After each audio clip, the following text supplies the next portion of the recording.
गुरु भगवान के प्रेम के अनंत अनंत शुक्राने। अध्याय 3 श्लोक 9। यज्ञ के निमित्त किए जाने वाले कर्मों से अतिरिक्त दूसरे कर्मों में लगा हुआ ही यह मनुष्य समुदाय कर्मों से बंधता है। इसलिए हे अर्जुन, तो आसक्ति से रहित होकर उस यज्ञ के निमित्त ही भली भांति कर्तव्य कर्म कर। देखिए, यहाँ भगवान ने यज्ञ के निमित्त कर्म करने को हम सब लोगों को बोला है। इसको एक साधारण से उदाहरण से हम लोग समझ सकते हैं। ऑफिस में जो लोग जाते हैं उनको सेवारत कहा जाता है। सर्विस पे जो लोग जाते हैं, सर्विस का हिंदी सेवा। तो ऑफिस में सेवा के लिए जाते हैं, ऑफिस का काम करने के लिए जाते हैं, अपना काम करने के लिए नहीं। और अगर ऑफिस में बैठकर कोई अपना काम करता है तो वो गलत है, वो ऋणी हो जाएगा, कंपनी का ऋणी हो जाएगा और किसी प्रकार से उसको वो ऋण चुकाना पड़ेगा। वो ऋण किसी भी प्रकार से चुकता हो, ये भगवान ने कहा, हे अर्जुन, कर्म की गति अति गहन है। तो इसका जो कर्म का फल है वो कोई नहीं बता सकता कि इस व्यक्ति ने, मान लीजिए 4 लोगों ने एक ही काम करा, लेकिन उनके फल अलग अलग निकल सकते हैं। कैसे?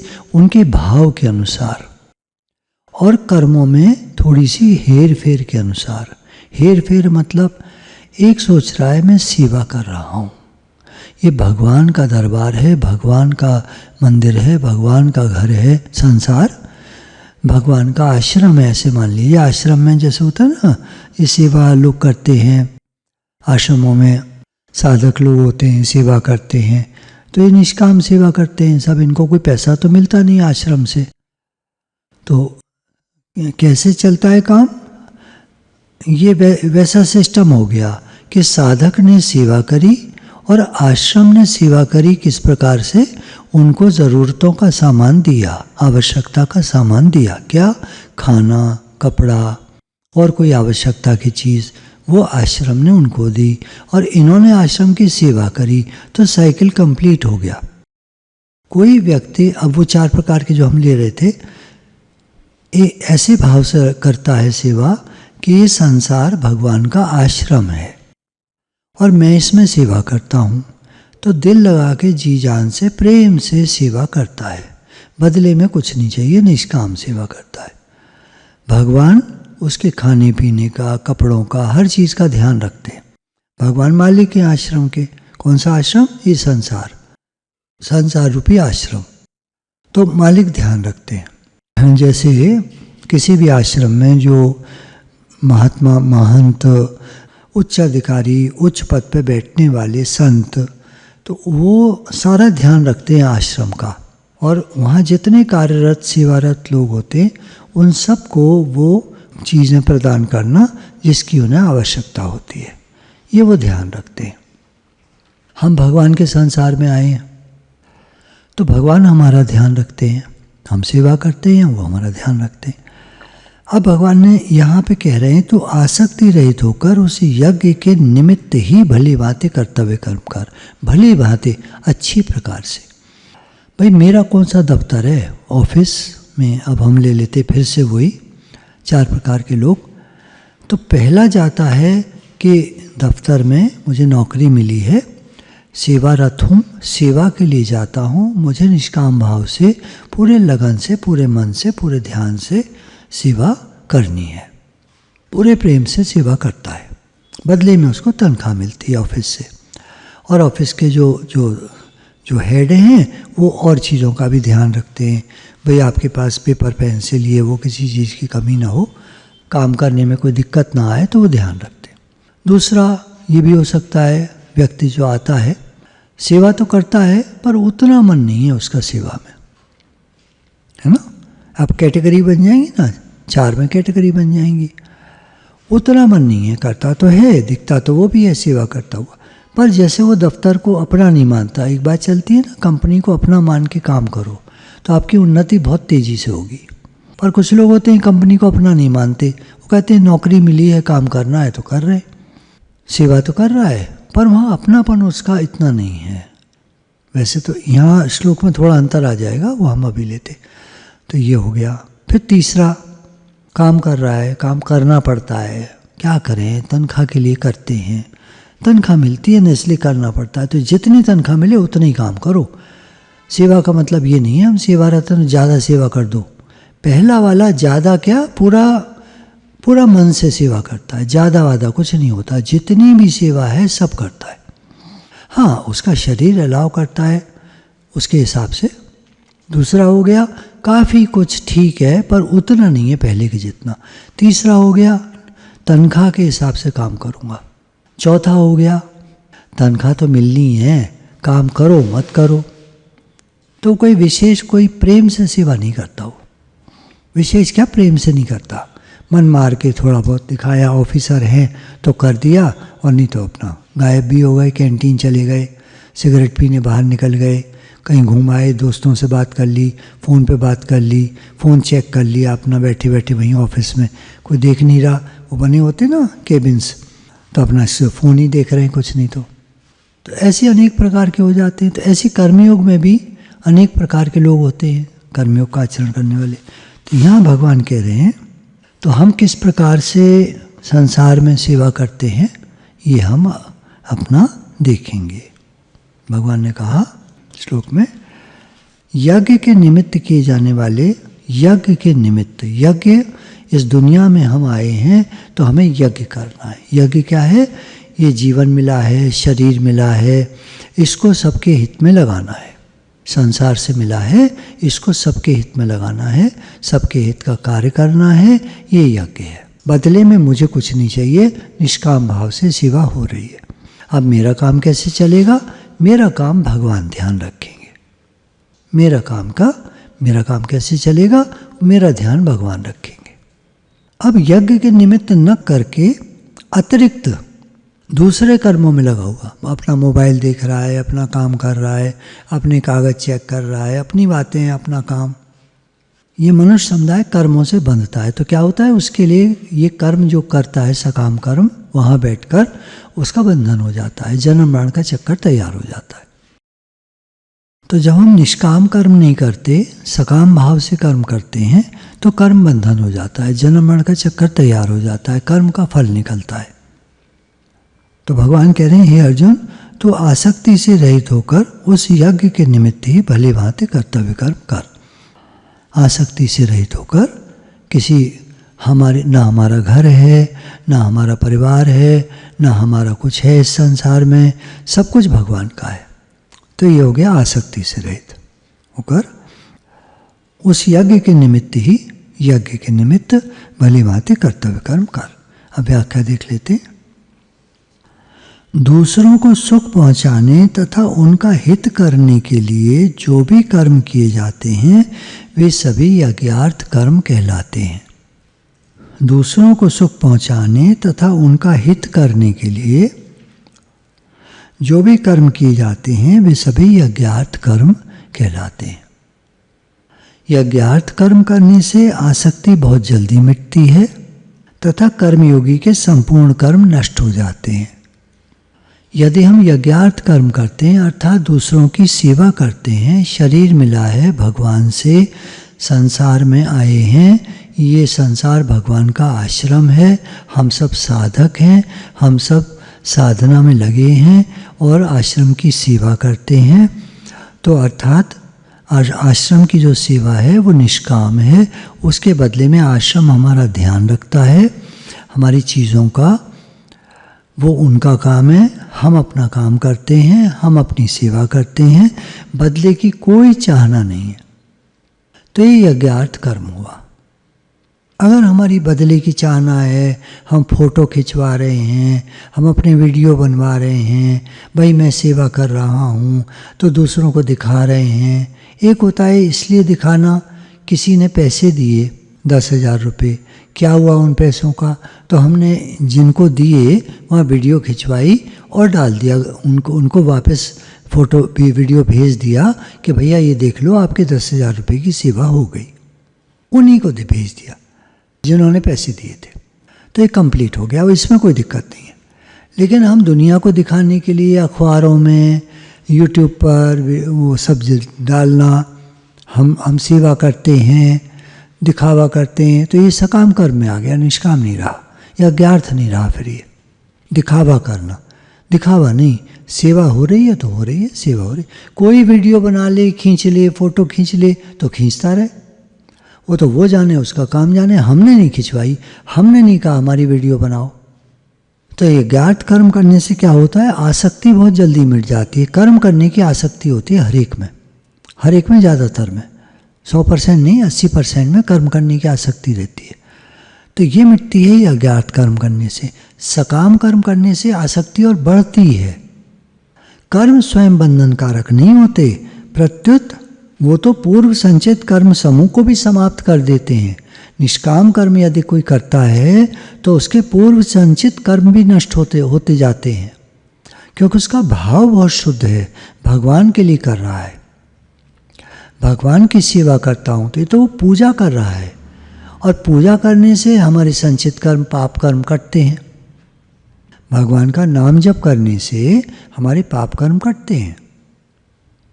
तो वास्तव में मनुष्य की स्थिति उसके उद्देश्य के अनुसार होती है, क्रिया के अनुसार नहीं। अंदर में क्या भावना है इसके हिसाब से कर्म बनते हैं। हम क्या कर्म कर रहे हैं वो तो काउंट करता है, पर अच्छा कर्म भी हम कर रहे हैं लेकिन उद्देश्य अंदर में ठीक नहीं है, या सकाम है। दो बातें हो सकती हैं ना, उद्देश्य खराब हो। कोई लोग करते हैं सेवा पर उनका उद्देश्य गड़बड़ भी होता है। अब ये मैं आपको यहाँ खुले में नहीं समझा सकता हूँ। खराब मेंटेलिटी के भी लोग होते हैं, सेवा करते हैं पर उनकी भावना अच्छी नहीं होती, अंदर में कुभाव होता है। अब आप समझ पा रहे हो तो आप समझ लीजिए, तो उनके कर्म कटेंगे नहीं, नए कर्म और बन जाएंगे। तो मनुष्य की स्थिति उसके उद्देश्य के अनुसार होती है, क्रिया के अनुसार नहीं। अब यहाँ इन्होंने एक दृष्टांत दिया है, जैसे व्यापारी का प्रधान उद्देश्य धन कमाना होता है ना। अदरवाइज मत लीजिएगा, गलत मत लीजिएगा, एक उदाहरण दिया जा रहा है, सीधा सीधा समझिए बस।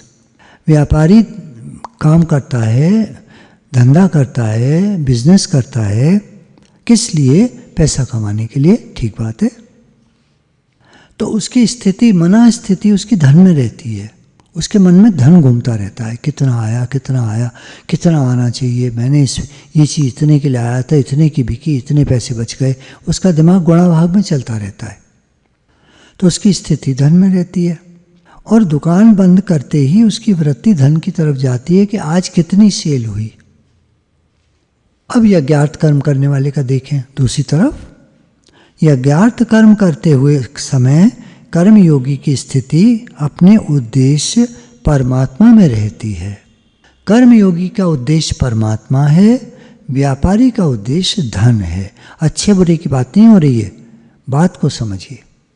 और कर्म समाप्त करते ही उसकी वृत्ति परमात्मा की तरफ चली जाती है। मैं तो भगवान के लिए काम करता हूँ, ये दुनिया भगवान का आश्रम है, इसमें मैं साधक हूँ और मैं तो आश्रम की सेवा करता हूँ। हमारे जो गुरु जी हैं भगवान हैं, भगवान वो इस आश्रम के गुरु हैं, इंचार्ज, तो उनकी सेवा करता हूँ मैं। तो आश्रम की सेवा मतलब उनकी सेवा, तो उसकी वृत्ति भगवान की तरफ लगी रहती है। अब हम लोग देखें अपनी तरफ। आज ये नया दृष्टांत पकड़िएगा। आज मैंने पढ़ा एक किताब में कि दुनिया को आश्रम जानो। मेरी तो आंखें एकदम, कहते ना, खुल गई। आंखें तो खुली हैं पर खुल गई। ये दुनिया को आश्रम जानो, ये तो कमाल हो गया, कमाल ही कर दिया। समझाने वाले ने कमाल कर दिया कि दुनिया को आश्रम समझो और अपने को साधक समझो। कितनी बढ़िया बात है। अब हम साधक हो गए, अब हम आश्रम में सेवा करते हैं। अब आप जहाँ रहते हो वहाँ आप सेवा करते हो। ये संसार आश्रम है। अब वृत्ति कहाँ रहेगी हमारी? जैसे व्यापारी की धन कमाने में रहती है, धन में रहती है, हमारी रहेगी भगवान में, निष्काम सेवा में कह लो पहले। और जैसी सेवा पूरी हो जाएगी, हमारा टोटल जो हमारा कर्म समाप्त होते है उसकी वृत्ति परमात्मा की तरफ चली जाएगी। भगवान, मैंने आपकी सेवा की, आपके आश्रम की सेवा की। तो यहाँ अपने पराये का भेद खत्म हो जाएगा। दुनिया मतलब पूरी की पूरी दुनिया एक आश्रम है। अपना पराया, मेरा, मेरा परिवार, मेरा घर, मेरे पैसे, मेरा ये, मेरा वो, ये सब खत्म हो जाएगा मन में, अंदर। बाहर से मत खत्म कर देना, बाहर की गड़बड़ी मत करना, आप ध्यान दीजिएगा। गुरु की वो बात याद रखना कि एक माताजी सत्संग में गई, सुना उसने कि घर तुम्हारा नहीं है, भगवान का है, और अपनी घर को ऐसे सौंप दो बच्चों को जैसे उनका है। ये बात चलती है गुरु की, मन से आसक्तियाँ मिटाने के लिए। वो माताजी घर गई और चाबी पकड़ा दी बहू को, बेटा घर आज से तुम्हारा है और मैं तो यहाँ 2 रोटी दे देना। बहू ने कहा माताजी ऐसा करो, तुम्हारी चारपाई घर के बाहर वरांडे में डाल देते हैं, वहीं रहना, और 2 रोटी हम देख लेंगे, जब होगी तब दे दिया करेंगे, भूल गए तो भूल गए, मांग के खा लेना रास्ते से। कटोरा लेके बैठ जाना वरांडे में, सड़क बाहर है ही, मांग के खा लेना। तो गुरुजी के पास आई तो गुरुजी ने कहा तुमने हमारी बात का गलत अर्थ उठा लिया। शब्द नहीं पकड़े जाते, गुरु के भाव पकड़े जाते हैं। और जब गुरु कहते हैं शब्दों को पकड़ो तो शब्द पकड़े जाते हैं। हर जगह भेद करना पड़ता है। तभी तो कहते हैं ये सत्संग 2-4 दिन की चीज़ नहीं है, ये तो जीवन पर्यंत सुनना पड़ता है। कुछ लोग 4 महीने सुनकर सोचते हैं अब तो हमें सब आ गया, अब हम भी गुरु हो गए, तो वो सत्संग करने लग जाते हैं, बाद में चक्कर पड़ जाते हैं उनके। अधूरा ज्ञान है ना, तो अधूरे ज्ञान में चक्कर पड़ेगा ही। गीता भगवान कहते थे कि जीवन के अंतिम दिन तक मैं सीखने को तैयार हूँ। बात देखिए, जीवन के अंतिम दिन तक मैं सीखने को तैयार हूँ।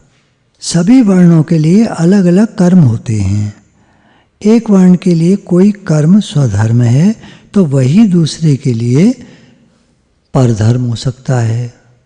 जैसे ब्राह्मण कोई हवन इत्यादि कराता है, उसको दक्षिणा मिलती है, वो उसके लिए स्वधर्म है। उस दक्षिणा को वो अपने खाने पीने हर चीज़ में इस्तेमाल करे। लेकिन अगर क्षत्रिय हो कोई और कोई ऐसा कार्य करे, किसी के लिए कार्य करे और उससे पैसे ले, दक्षिणा ले और उसको खाए, तो उसके लिए परधर्म हो गया। ब्राह्मण भिक्षा भी ले तो उसके लिए स्वधर्म है। क्षत्रिय भिक्षा लेगा तो परधर्म हो गया, गलत हो गया। क्षत्रिय काम है भिक्षा देने का, लेने का नहीं। मनुष्य का निष्काम भाव से कर्तव्य कर्म करना स्वधर्म है। मनुष्य का, हम सभी के लिए निष्काम भाव से कर्तव्य कर्म करना स्वधर्म है और सकाम भाव से कर्म करना परधर्म है। जितने भी सकाम और निषिद्ध कर्म हैं, सकाम और निषिद्ध कौन से? मना किए हुए शास्त्रों में, ये तुम्हें नहीं करना है। मनुष्य मात्र कोई भी हो, ब्राह्मण, क्षत्रिय, वैश्य, शूद्र, 4 वर्ण हैं, 4 आश्रम हैं, ब्रह्मचारी, गृहस्थी, वानप्रस्थी, सन्यासी।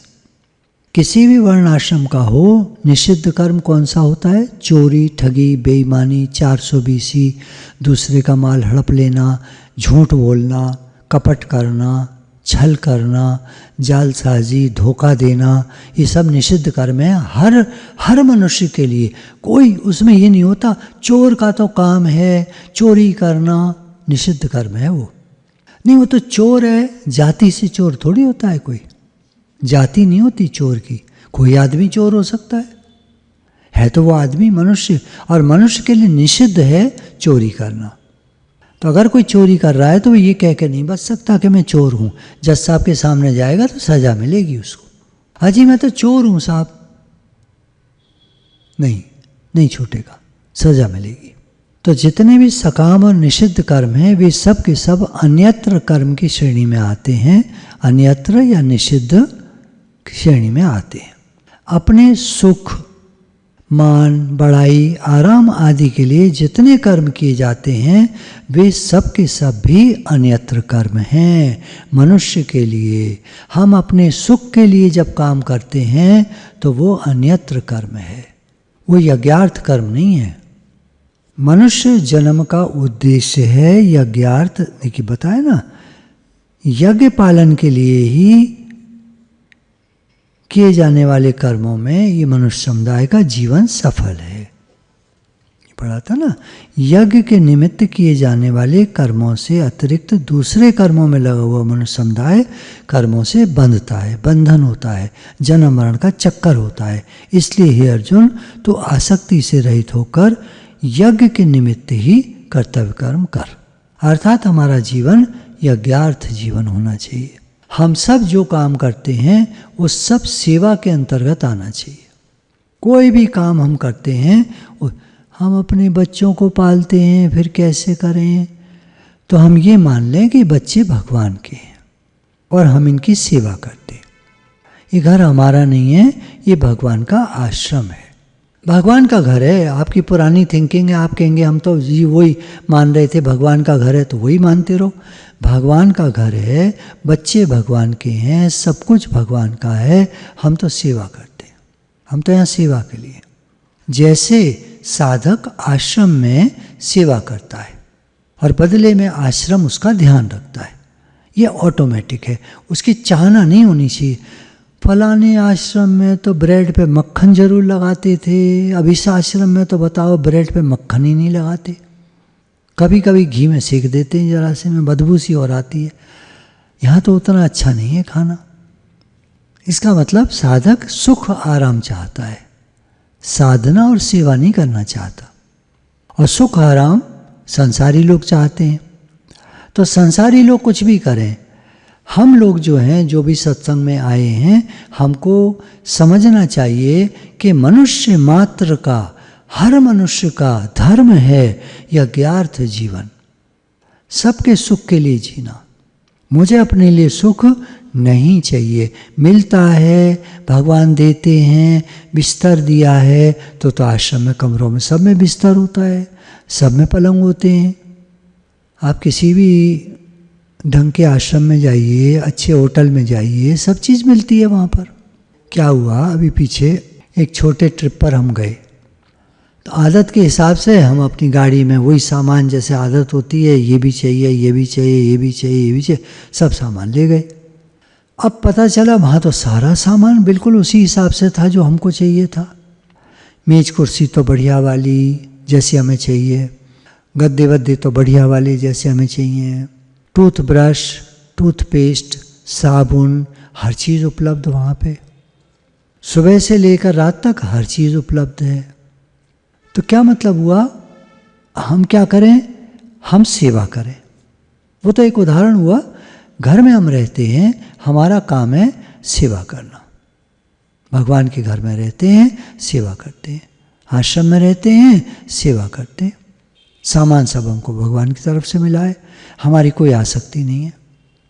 तो निष्काम भाव से कर्तव्य कर्म करना मनुष्य का स्वधर्म है और सकाम भाव से कर्म करना परधर्म है, अर्थात नहीं करना चाहिए। सकाम भाव से कर्म करना परधर्म है, निषिद्ध कर्म है, अन्यत्र कर्म है। जितने भी सकाम और निषिद्ध कर्म हैं वे सब के सब अन्यत्र कर्म की श्रेणी में आते हैं।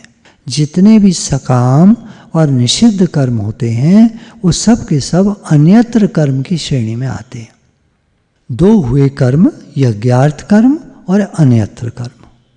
अपने सुख, मान, बड़ाई, आराम आदि के लिए जितने कर्म किए जाएं वे सब अन्यत्र कर्म हैं।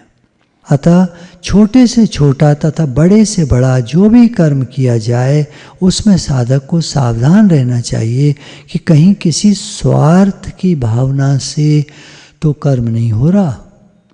मैं जो काम कर रहा हूँ किसी स्वार्थ की भावना से तो नहीं कर रहा। देखिए, हम गुरु जी की सेवा करते हैं तो गुरु जी की सब सेवा करते हैं हम, ठीक है, गुरु जी की सेवा करते हैं।